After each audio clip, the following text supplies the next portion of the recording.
Federal government restates vow to restore investor confidence in capital market.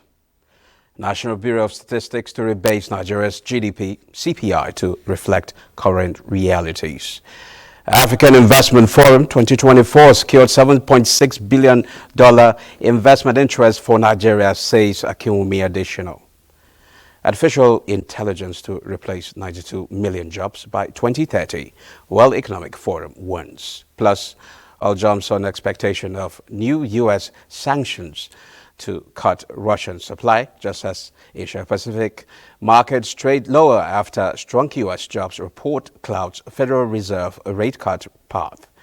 The program is Business Express, reaching you from Abuja, Nigeria's capital. I am Musa Abubakar, your guide.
Now let's bring you up to speed with business development. Nigeria secured a total of $7.6 billion investment commitments at the 2024 Africa Investment Forum, hosted by the African Development Bank, AFDB, and its partners in December.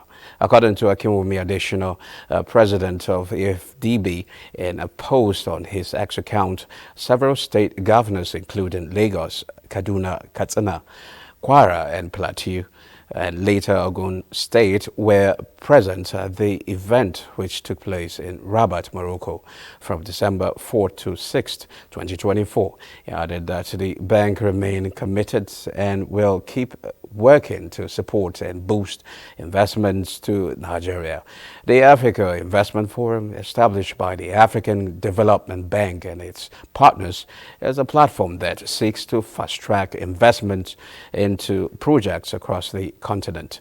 The forum facilitated $29.2 billion in total investment interest for various projects across Africa, ranging from energy and infrastructure to agriculture and technology. This followed an earlier announcement made by the bank as it facilitated $2.2 billion in capital mobilization for its special agro-industrial processing zones Nigeria Phase 2 project during the Africa Investment Forum.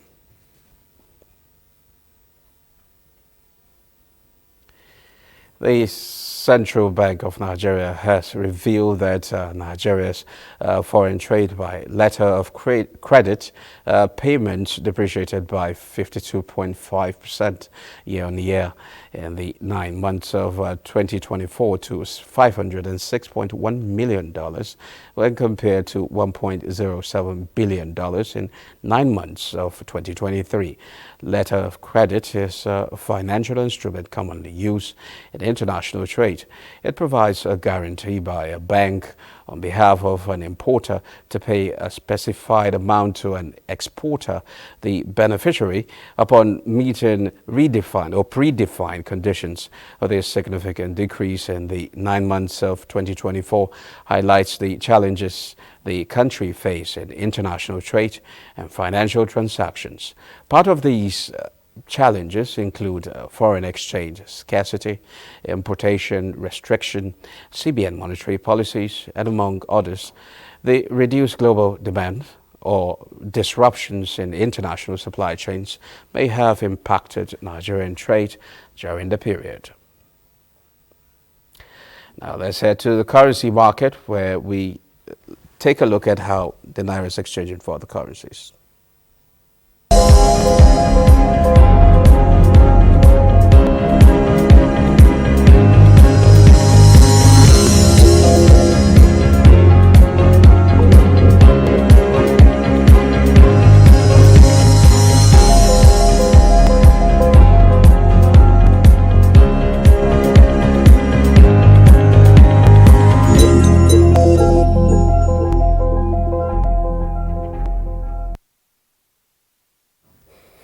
The National Bureau of Statistics, NBS, in conjunction with the Nigerian Economic Summit Group, NESG, have disclosed plans to rebase both the Gross Domestic Product and Consumer Price Index, CPI. The rebasing aims to align economic statistics with current realities and account for structural changes in Nigeria's economy. The data agency said it is in the final stages of the validating the data collected for the rebasing. The rebase figures are slated for release by the end of January 2025. Post-rebasing activities will include further analysis and dissemination of the data. The rebasing is expected to increase the perceived size of Nigeria's economy. Also, it is expected to reflect changes in the economic structure of Nigeria.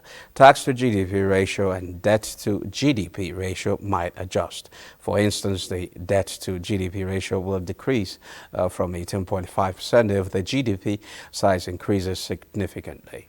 Furthermore, the rebasing will improve policy making by providing policymakers with data that reflects the true state of the economy, thereby facilitating more effective economic planning and strategy formulation. Let's head to the capital market. Well, let's see the summary of how stocks fared as put together by Lion Kaujo. The NGX All-Share Index and market capitalization appreciated by 1.80% to close the week at 105,451.06 basis points and 64.303 trillion naira. A total turnover of 4.698 billion shares worth 85.043 billion naira in 72,562 deals were traded by investors on the floor of the exchange. The financial services industry led the activity chart with 3.470 billion shares valued at 40.791 billion naira in 34,364 deals, contributing 73.86% and 47.97% to the total equity turnover in volume and value. The services industry followed with 407.032 million shares worth 2.226 billion naira in 4,996 deals, while the third place was the ICT industry with a turnover of 237.680 million shares worth 3.628 billion naira in 5,280 deals. Trading in the top three equities, namely Wema Bank PLC, FBN Holdings PLC, and Universal Insurance PLC, accounted for 1.679 billion shares worth 20.838 billion naira in 4,922 deals, contributing 35.74% and 24.50% to the total equity turnover in volume and value. A total of 27,861 units of ETPs valued at 8.963 million naira were traded in 117 deals. For bonds, a total of 128,518 units, valued at 118.161 million naira, were traded in 51 deals. On summary of price changes, 51 equities appreciated in price during the week, while 62 equities remained unchanged. Olayinka Ojo for Business Express. Now to global stock market. Asia Pacific markets trade lower after strong U.S. jobs report clouds Federal Reserve rate cut paths. Well, Maria is standing by to give us up. To bring us up to speed with, the stock market update. Maria, it's over to you. Markets across the globe are bearish this afternoon. European markets were lower this Monday amid persistent jitters over the global economy and surging U.S. dollar. Looking at the figures, we have the DAX, which was lower at 0.76%. We have FTSE, which dipped 0.43%, and the CAC follows suit at 0.85%. Investors in Asia will continue to keep an eye on Chinese bond yields after the country's central bank suspended purchases of government bonds last Friday. China's 10-year bond yield plunged to a record low this month. The figures show that the Nikkei at 1.05% had the hardest hit, and Shanghai Composite follows at 0.25%, Hang Seng Index at 0.10%. Stock futures in the U.S. slipped as key tech shares that have led the bull market continue to be dumped by investors. Data due this week includes December's Producer Price Index report, which is due tomorrow, and Consumer Price Index on Wednesday.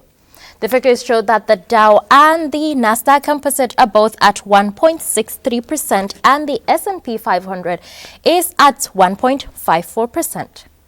Africa markets in a mixed trade. We have South Africa JSE Top 40 lower at 1.59%. Right there we have Tunisia Tin Index dipped 0.09%. We have Namibia All Share Index, which opposed the figures at 1.11% higher, and Ghana follows this at 0.18% higher. I am Maria Adozakari. It's back to Musa now. Now, thank you, Maria, for that update. Well, this is where we end this edition of Business Express. We value your feedback, so keep the comments, observations, and suggestions coming. Be informed that all previous episodes are available on YouTube on the NTS channel. Business Express returns on Tuesday by 9:30 a.m. I am Musa Abubakar. Enjoy the rest of your day.